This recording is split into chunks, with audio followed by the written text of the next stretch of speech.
السلام عليكم ورحمة الله وبركاته. حبايب قلبي عاملين ايه؟ يا رب كلكم تكونوا بخير. اللهم صل وسلم وبارك على سيدنا محمد وعلى آله وصحبه وسلم تسليما كثيرا. للمرة التانية بعتذر عن كواليتي تصوير الصوت. معلش هنزق مع بعض الفترة دي، وهي فترة مؤقتة مش هتطول ان شاء الله. بوعدكم كده. لخبطة كتير قوي قوي قوي قوي قوي، ولكن هنرجع احسن، اقوى. هنرجع كل حاجة زي ما كانت بإذن الله، ويمكن احسن كمان من الفترات اللي فاتت. طيب عشان ما اطولش عليكم، النهاردة بنتكلم عن مباراة مصر ونيوزيلندا اللي هتقام في فجر يوم الاثنين الساعة 4 صباحا يعني. ومباراة في غاية الأهمية، لأن أنت وارد إن يحصل تعادل في ماتش تاني بتاع إيران وبلجيكا. وده إن حدث فأنت هنا قدام نقطة فاصلة، إن أنت لو كسبت أنت أول المجموعة. طبعا أنت جاي السنة دي بالإعلانات اللي بنشوفها طبعا بتتكلم على الموضوع ده، وإن أنا مش هرجع على طول، وإن أنا مطول في البطولة، وإن أنا جاي عندي هدف أحقق هدف أعمل الكلام ده كله. طيب هعمل الكلام ده كله إزاي؟ بالتركيز ان انا العب على ان انا رايح اول مجموعة، مش عايز اروح تاني. تمام. عندك منتخبين، انا زي ما قلت في الفيديو اللي فات ان ايران ونيوزيلندا مش المنتخبين الاقوياء بقدر قوة بلجيكا. طيب انت الحمد لله ربنا كرم وتعادلنا مع بلجيكا، واصبحت المجموعة بتاعتنا كلها منقطة، كله معاه نقطة واحدة. لان برضو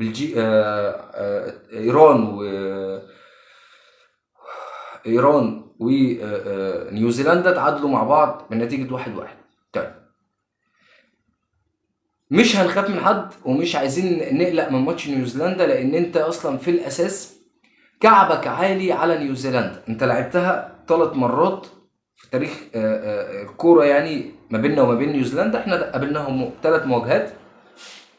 في مواجهة منهم اتعادلت، خلصت بالتعادل 1-1 بجول كابتن حازم امام. في مواجهة تانية كسبناها 1-0 بالجول بتاع كابتن ابراهيم حسن. والمواجهة اللي كانت الودية، هما 3 وديين عامة، بس كان في مواجهة في شهر 3 2024 اللي كانت في استاد العاصمة الإدارية الجديدة، وانتهت 1-0 بجول مصطفى محمد من ضربة جزاء. دي الماتش الشهير اللي كان أصيب فيه إمام عاشور، الحمد لله على سلامته بإصابة الكتف يعني. والحمد لله ان امام ابتدى يرجع تاني، شفناه في ماتش بلجيكا بشكل قوي جدا ما شاء الله اللهم بارك. طيب محتاجين او رؤية الفنية للماتش بتاع نيوزيلندا النهارده، او يعني النهارده الحد فهو فجر الاثنين. التشكيل المتوقع او اللي بنفضل ان هو يكون موجود، يعني انا بفضل طبعا مصطفى شوبير، اللهم بارك اللهم بارك لا خلاف عليه. ورسالة موجهة لمصطفى شوبير، رسالة مهمة قوي. فكك من اي حد، تركزش مع كلام الناس، وانا عارف ان انت فيك النقطة دي. آه، مش اي هلافيت تتكلم كلامها بيبقى مصدق. في زي ما احنا قلنا في هلافيت ما بنصدقش كلامهم. في ناس محترمة بنسمع ليهم، بنسمع للرأي بتاعهم، بنسمع للنقد البناء بتاعهم. فأحييك يا مصطفى على إنك مش رامي ودانك للسوشيال ميديا خالص، مش رامي ودانك للناس اللتاتة اللي ما وراهاش شغلة ولا مشغلة، الناس اللي بتبحث أو بتدور على ترند دايما. ناس خلاص اتردمت بالتراب مش موجودة، خد مكانها ناس تانية أقوى وأحسن. فهم يعني عايز بص مش عايز اخش في تفاصيل قوي، بس انا من وجهة نظري الناس دي ممولة لهد الكيان المصري دوت، او الفض بتاع الكيان المصري. انت عامل ماتشات كويسة، عامل اداء كويس، عامل اداء قدام برازيل عالمي، قدام اسبانيا عالمي، قدام الوديات يعني اللي لعبناها قبل كاس العالم، مع الماتش بتاع بلجيكا ما شاء الله اللهم بارك.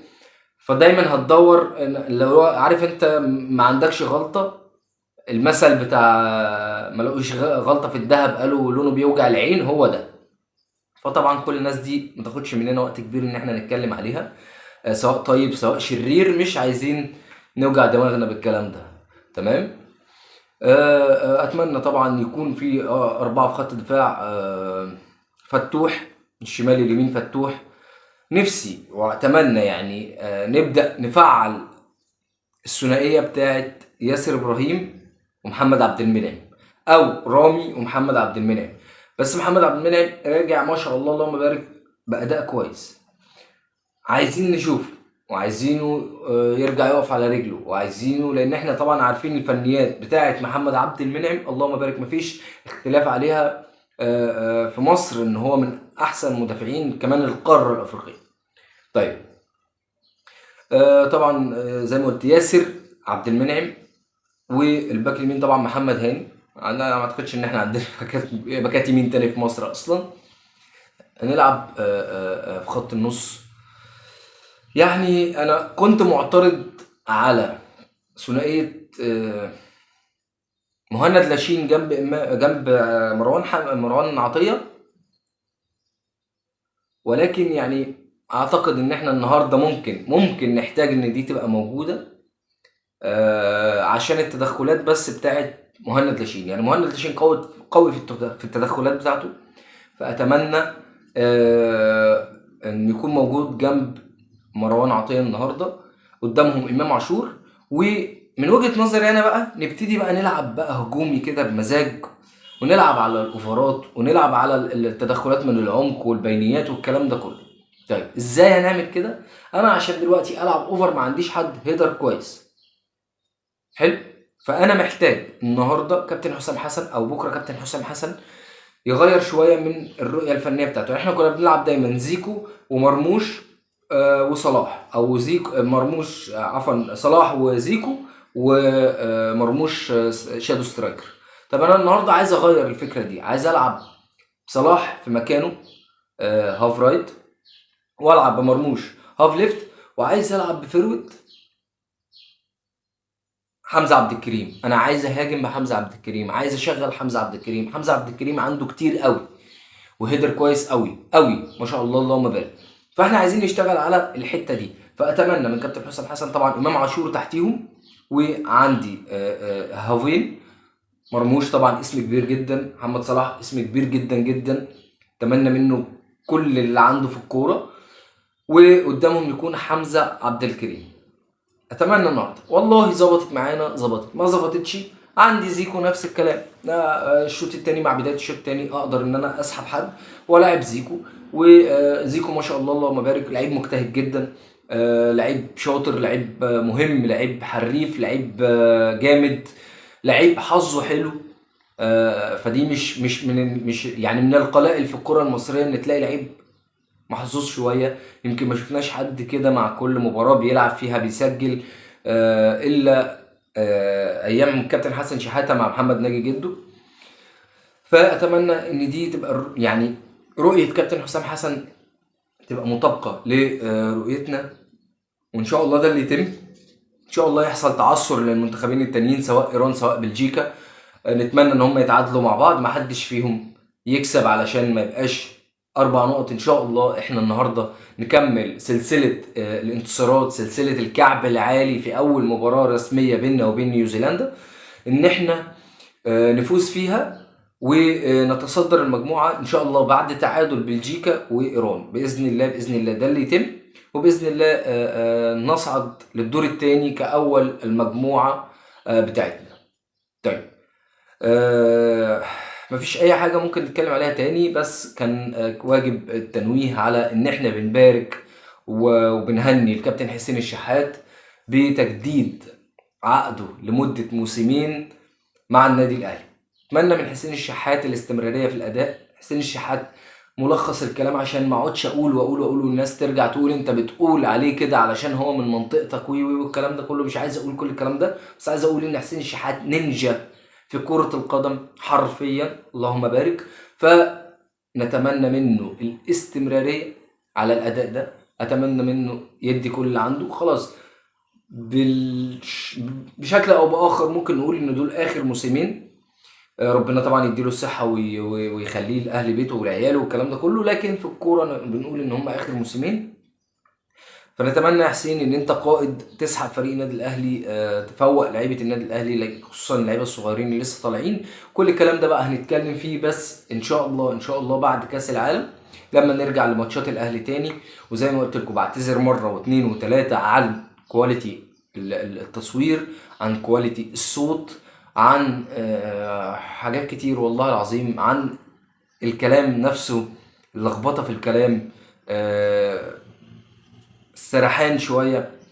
ولكن زي ما قلت لكم في الفيديو اللي فات، هي المشكله كلها كانت مشكله تقنيه ومشكله صحيه شويه. الحمد لله رب العالمين على كل حال، اللهم لك الحمد. ما بنتكلمش في الحاجات دي على السوشيال ميديا خالص، ولكن نتمنى الهدوء، نتمنى ان انتوا تصبروا عليا شويه، واوعدكم ان بيتحضر حاجات والله بالرغم كل الظروف الملعبكه دي، ان بحضر حاجات كويسه جدا جدا جدا جدا. بحاول ان انا اظهر بشكل جديد في الموسم الجديد، بحاول ان انا اعمل حاجات ان شاء الله يعني تخطف انظار الناس وتعجب الناس، وبرضه كلها تخص النادي الاهلي وتخص الكوره وتخص الدوري المصري، سواء اهلي زمالك سواء انديه القمه. بس رقم واحد بالنسبه لنا النادي الاهلي، ولكن في الفتره الحاليه اللي احنا فيها رقم واحد بالنسبه لنا منتخب مصر. كلنا على قلب راجل واحد. ان شاء الله ان شاء الله ان شاء الله نتاهل للدور القادم اول المجموعه، علشان برضو من حيث ان احنا نبعد عن منتخبات التصنيف الاول او الناس اللي هي هتكون اوائل المجموعات، يعني لاعب تاني لاعب احسن توالت الكلام ده كله. فان شاء الله ان شاء الله ربنا ييسر لنا الفوز النهارده وييسر التعثر للفريقين التانيين. بشكركم على كل كلمه حلوه بتتقال والله العظيم. يعني يمكن في فيديوهات ما فيهاش كومنتس خالص، ولكن الحمد لله رب العالمين في ناس بتتواصل، بتسأل، بتقول حاجات، بتتكلم، بتقول شكرا، بتقول الحاجة دي حلوة اللي انت بتقدمها كمل فيها. فبشكر كل الناس دي والله العظيم، وآرائكم دايما على راسي، وكل الآراء ليها كل الاحترام. بشكركم جدا، وإن شاء الله نتقابل بعد المباراة بإذن الله بعد فوز منتخب مصر على نيوزيلندا بأمر الله. أشكركم، سلام عليكم.